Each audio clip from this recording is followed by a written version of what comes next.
So first of all, I apologize if this review is uploaded a little bit later than anticipated because I originally was going to record this video right after I got off work today, but because of the fact that I had to call some technician to fix a leaking roof and also a leaking water pipe around my house, and they've been doing a lot of drilling around my house today, there was no way I could do a video with all those drilling that's going on in the background. And, I also had to watch the highlights of this game between Atlanta United versus New England because, as I mentioned in yesterday's review, I wasn't able to watch this game because this game was happening right when I was still working on Sunday.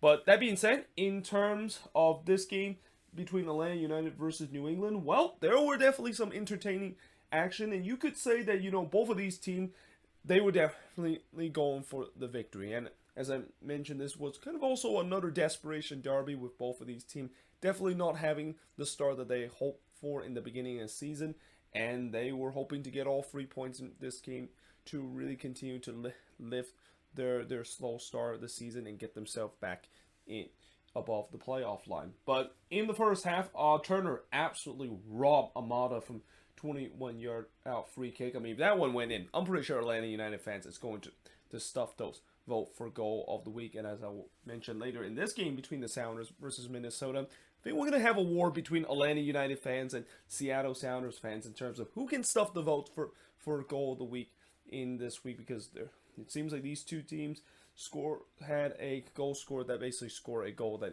deserved to be the goal of the week. And speaking of which, that happened in the 15-minute because despite Amada was denied of potentially scoring a goal of the week candidate, he scored one here in the 15-minute, just bends this one perfectly from 20 yards out. And yeah, Atlanta was able to lead 1-0, though that lead would be short-lived because at the half-hour mark, Buxa would score from heel to tie the game up at 1 apiece, and it was a 5-hole goal for Adam Buxa. I mean, in the spirit of the NHL playoffs, you knew that I was going to have some hockey reference because, yeah, Buxa absolutely 5-hole Shuttleworth there with this goal. And yeah, the game was all tied up at 1 apiece, and that kind of was really the final action of the first half, as there wasn't really much that was going on in the first half.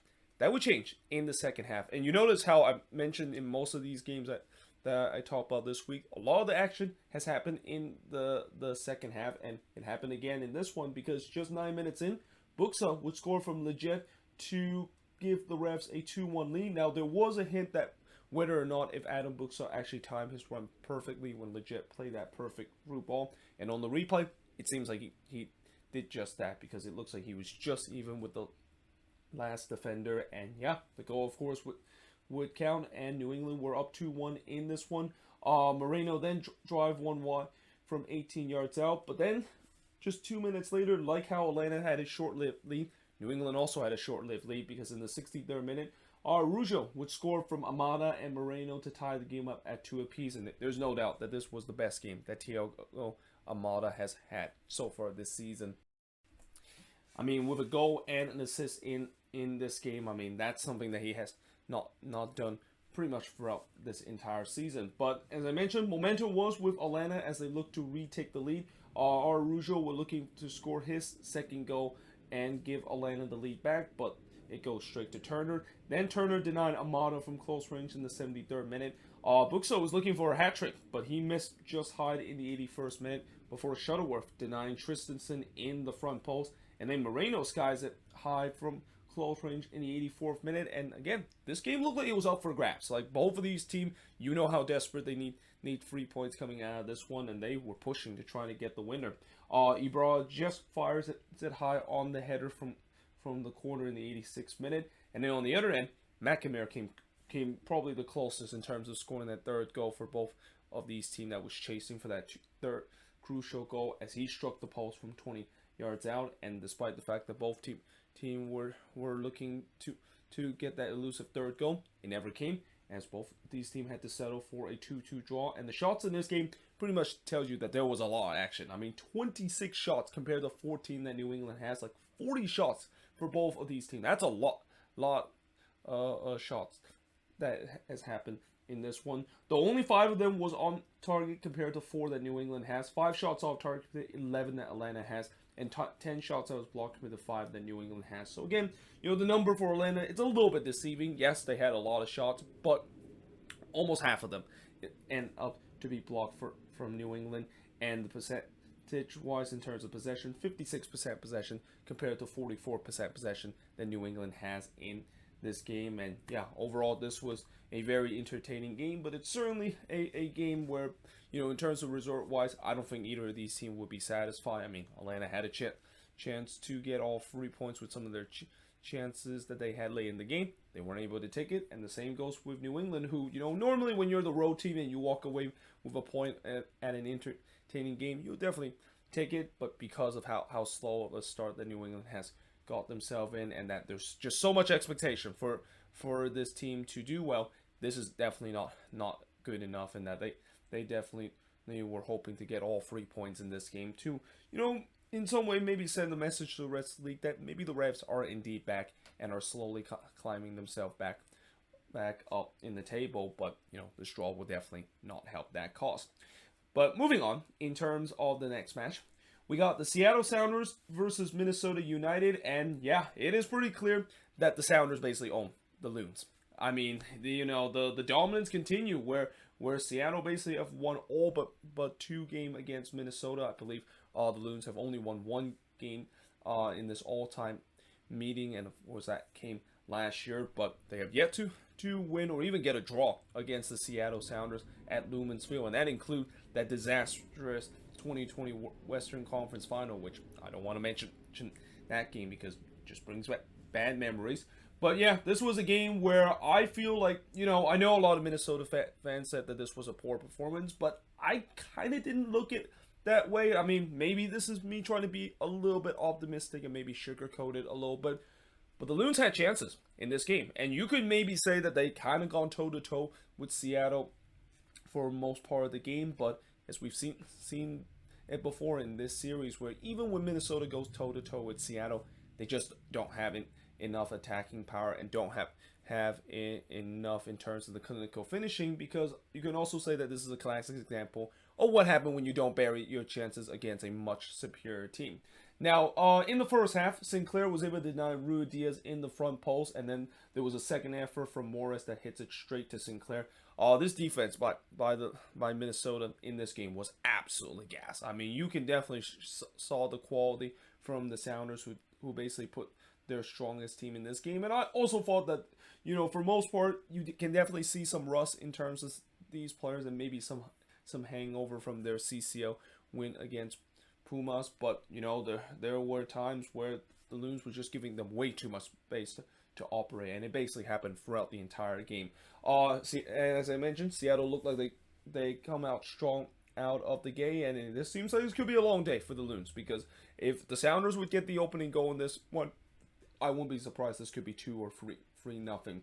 Though in the 25th minute, probably the best chance for Minnesota came as from Rob Ludd, who had a free header there. Then on the other end, Rodon puts it just wide from close range, and Ludd once again almost scored here as he missed wide from close range. And that's kind of the player for Robin Ludd. I mean, he's a player that we know we heavily rely on him in terms of goal scoring, but also he had these moments where there's some big chances that he could give his team the lead, especially on the road against a superior team, and he doesn't take it.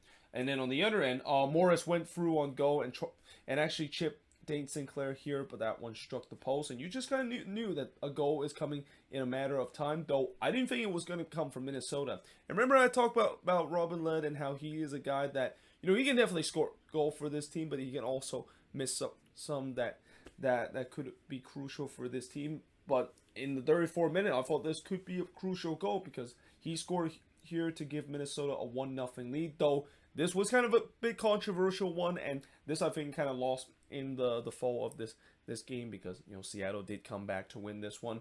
But I feel like there should have been an offside call on Fragapane. I mean, you can clearly see on the replay that it seems like Fragapane did lean his body toward an offside position, and I guess that maybe some might say that maybe it's not clear and obvious with the angle it is. I mean, again, when I look at it, I've seen before that of course has been called offside, and I'm assuming they did go to VAR to take a look at it, and then the referee did listen to his earpiece and listen to what VAR basically used. By the way, Something I haven't been mentioned in yesterday's review.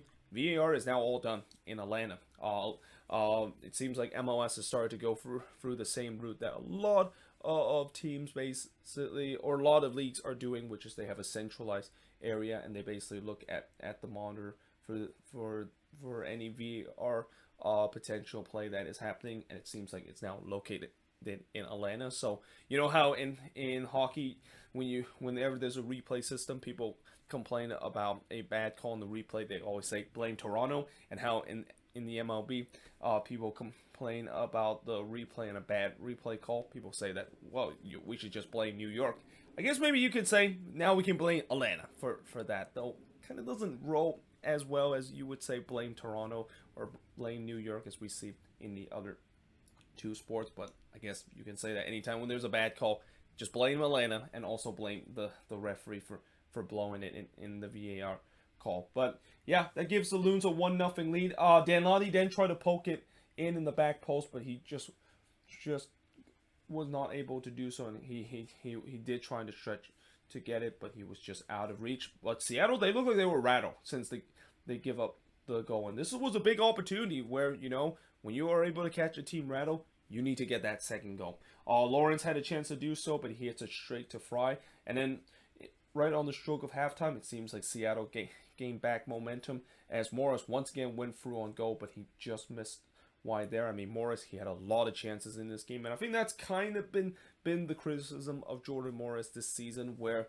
you know, I know he is trying his best to score goals, and especially trying his best to get himself back into the national team picture, and especially with the number 9 position being such a big question mark heading into this World Cup for the U.S. You know, obviously, see all these strikers around MLS, and even some of these strikers or some of these American strikers that play in Europe, this is an opportunity for them to take that spot. But unfortunately for Morris, I mean, if he's going to make it to the national team and able to get on that plane to Qatar, that's one of the chances that he needs to make. And there's been way too many of these missed chances that we've seen from Jordan Morris this season. That just makes me convinced he probably won't be the answer in terms of the striker problem that this U.S. has, and potentially get on that plane to Qatar with the U.S. men's national team in the World Cup.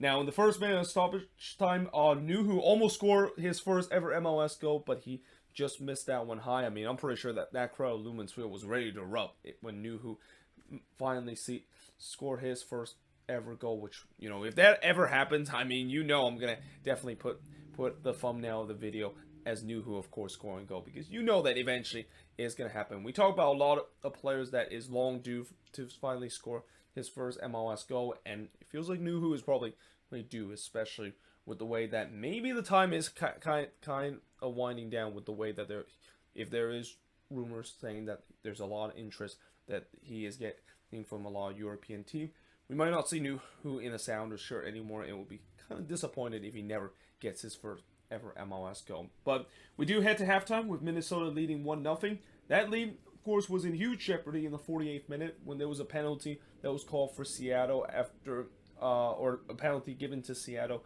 as Coleman brought down Rodon in the box. Now, I thought that was kind of soft in my opinion, and I might be biased on this, but I thought Coleman didn't really put a lot of contact, and Rodon kind of sold it a little bit. But I guess this maybe is a makeup call for that goal that was scored from Minnesota that probably should have been called back for offside. And then in the 50th minute, Ruidíaz was able to put away the penalty, and that's actually big, because we know Dane Sinclair is a goalkeeper that has been very incredible from the spot, probably the best goalkeeper right now from the spot, and he actually did get a hand to it, but Ruidíaz just put that in a perfect position and with a lot of power, where even the best goalkeeper in terms of dealing with penalty situation is not going to save that. And yeah, that ties the game up at 1 apiece, and I thought Minnesota was on the rope, as you know, the defending continued to be atrocious for this team. But little did I know that after that one, the score turns out to be 1-1. This is when both teams really were gunning for that second goal. Danladi then blast one into the stands before Ladero fired one into the stands. Also, Danladi had another chance from close range, but he fires it wide, and it just feels like this game is up for grabs, and that this game starts to feel very similar to this one I talked about earlier, where both of these teams was gunning for crucial show goal to get them the lead.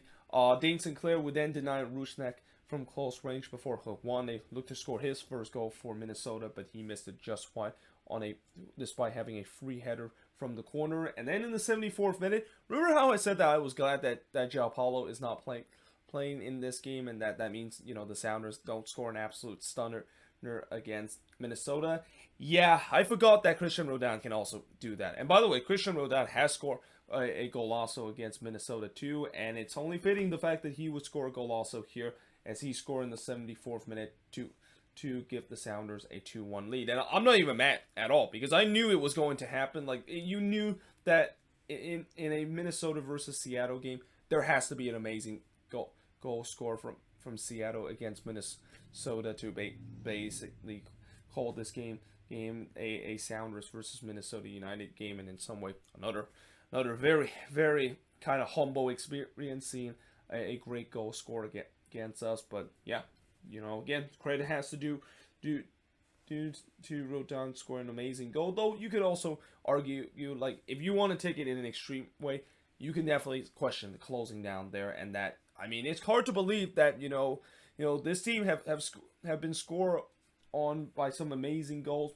by Seattle, and yet even when this has happened over and over again, there's just no sense of closing down, because if they have done it before, you probably should maybe do a little bit better job in terms of closing down and maybe block that one away. Now, on the other end, Fisher did fire one high, as the Loons, to their credit, they weren't giving up, and I thought the Sounders was still playing a very open game, which was kind of a surprise, because I get it, you trying to show people that you are the Seattle effing Sounders, but I don't think this was the right time to do so, and that I thought Schmetzer was going to get burned because of the way that he was playing a very open game, because this allowed Minnesota to had a couple of decent chances. Reynoso blast one way wide from close range, but Morris had a chance on the other end as he's trying to finish it out, and it looked like he did finish it out if it wasn't for DJ Taylor with a heroic goal line block there. Reynoso then on the other end puts it just wide on the free kick, but then in the 4th minute stoppage time, Seattle put this one away. It's Ladero scoring from Christian Roldan and Rusnak to give the Sounders a 3-1 lead, and that would be the final score of this game.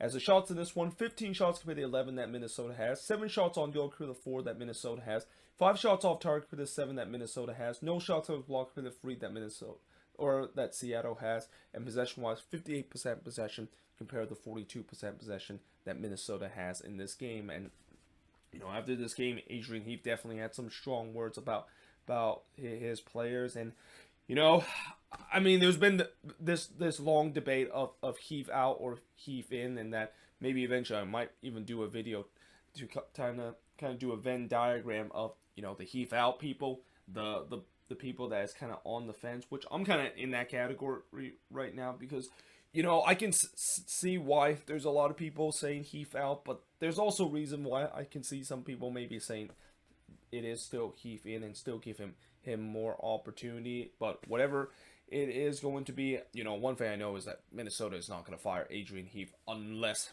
if this team really spiral out of control. And right now it seems like they're not there yet, but they're definitely approaching that, because this has not been a great run for Minnesota United in these last couple of weeks. And remember that good start that a lot of the media talked about, and it also feels like now Minnesota is basically in a situation where if they get some media attention, that's actually a bad thing, because how during those years when they done well in the league and they go on that incredible Western Conference final run, they kind of play that underdog tack, and now it seems like they're no longer the underdog. I guess maybe that's the reason why they're not doing well. And while I might have said this in a sarcastic way, I mean, if you ask any sports psychologist, maybe that kind of plays the part of it, because maybe these players really enjoy the underdog role, and now that they're no longer the underdog and they have expectation put in in them, they don't, of course, deliver. And that's obviously an issue with this team, because again, as much as I know I want these players to kind of keep proving people wrong in terms of playing the underdog role, you sometimes need to also act like you're the favorites, and that you you can definitely step into the next tier of greatness, and that's where this team is definitely falling. And it's no wonder why last year, I thought last year when I said that this team kind of underachieved, man, oh man, this year it's even worse. And again, the goal scoring is a problem for this team, but now it seems like the defense has been a problem too. And that again, I think a lot of these games where yes they have give up like one goal in most of these games, but how much is that because of Dane Sinclair that is just playing out of his mind? Like if you remove Dane Sinclair from this team would have been a team that's similar to the team that came into the league and just give up goals for fun when they play against an opponent in an MLS game. But let's just hope things would change, and that I mean again this team I think it's clearly stated that this team is suffering from the classic Minnesota kind of sports tradition where when you have a good team from Minnesota, you expect them to do well, but then they somehow find a way to underachieve, and that's where the state that they are. But for Seattle, this is definitely a beginning of them getting back to good shape. I mean, again, this is why I never doubt this team in terms of them doing well or doing poorly in the league, because that they're going to turn it on, and I expect them to continue to turn on again, which again that's bad news for the rest of the Western Conference. But either way, hope you guys enjoyed this video. If you do, make sure you guys like, smash the subscribe button, let me know in the comments below what do you think of both of these games. And hope you guys enjoyed this video, and I will see you guys next time.